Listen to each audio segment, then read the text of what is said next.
This portion is brought to you by Tatak Excellence. Yan ang magaling! Artificial insemination is a technology that is helping the hog livestock industry. Paano ba malalaman kung handa na ang ating mga inahin para sa AI? Learn how AI can be successful bago at habang buntis ang inyong mga alagang baboy.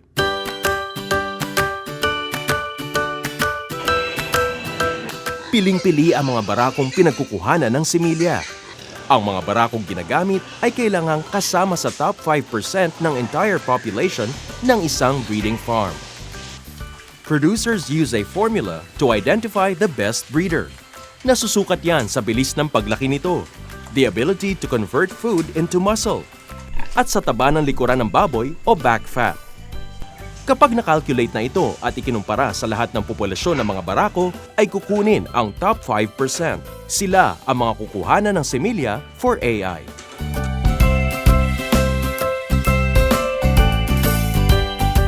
Mahalagang malaman ang mga dapat gawin bago mag-AI para sulit at successful ang kalalabasan nito.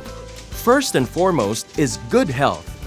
Prone sa bulate ang ating mga alagang inahin na maaaring magdulot ng stress, kaya dapat na i-deworm sila bago i-breed. However, our pigs should also be protected from other infections. Ang hog cholera at parvovirus ay mga sakit na karaniwang nararanasan ng mga baboy sa backyard. May mga injectable vitamin A, D, and E naman na maaaring maging vitamins ng ating ibibreed na baboy para tumaas ang kanilang resistensya.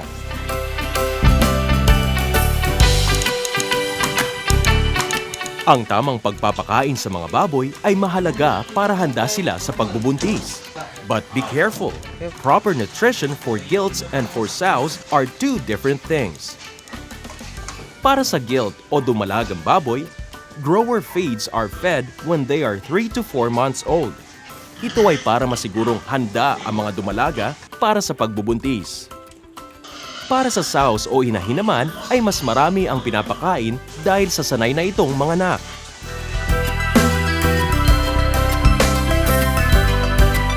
Importanteng pagtuunan ng pansin ang mga tamang pag-aalaga sa mga inahin para masiguro na malulusog ang mga magiging anak nito. Araw-araw linisin ang mga pen. Clean each pen 1 hour after feeding the pigs dahil dudumi pa sila pagkatapos kumain. Proper waste segregation is important to avoid worm and bacterial infection.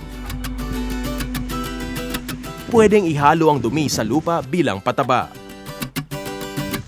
Sa pabahay naman, dapat na may magandang ventilation ang babuyan at ang pen ng mga alaga. Heat causes unnecessary stress on our pigs na maaaring makaapekto sa success ng breeding. Maliban dito, importante rin na hiwa-hiwalay ang bawat inahin at dumalaga para hindi nila masaktan ang isa't isa kapag in-heat na sila. Success in breeding highly depends on good timing. Every 21 days, nagkakaroon ng 5 araw na in-heat ang ating mga alaga. Pero, specifically 2 days out of this 5 lang ang window para maging successful ang conception ng inahin o dumalaga. Para sa mga dumalaga, makikita ang mga senyas na ready na siya for breeding when they are 6 to 8 months old. Sows, however, are ready for breeding 3 to 10 days after mawalay ang mga anak nito. 5 araw mula sa pagwalay ng mga anak, makikita na ang unang senyas. During the first and second day of heat, pigs may start to make extra noise or frequently cry. During the third to fifth day of heat, dadating ang mga baboy sa phase na tinatawag na standing heat. Unang sign ng standing heat ay ang increase ng pamamaga ng ari na may kasamang discharge ng liquid. Susunod dito, maaari itong sumampa sa iba pang baboy o kagatin ang kulungan. Lastly, if you apply pressure on its lower back, titigil ito sa pagkilos at tataas ang mga tenga at buntot. Ito na ang final sign na ang baboy ay fertile and ready to undergo AI.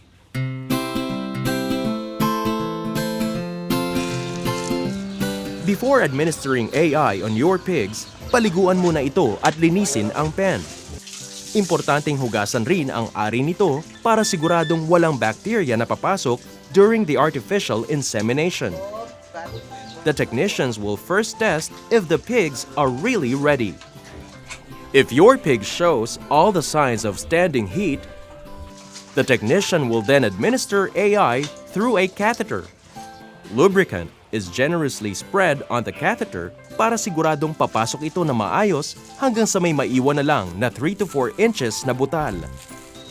When the catheter is properly inserted, the AI bottle is squeezed through it. Kapag ubos na ang nasa bote, isasara ang catheter to avoid backflow at iiwang nakaturok sa baboy for 1 hour bago ito tanggalin. This will ensure that the transfer is completed. After 8 to 12 hours, babalik ulit ang technician para isalin ang isa pang bote ng similya para masigurong successful ang breeding ng baboy.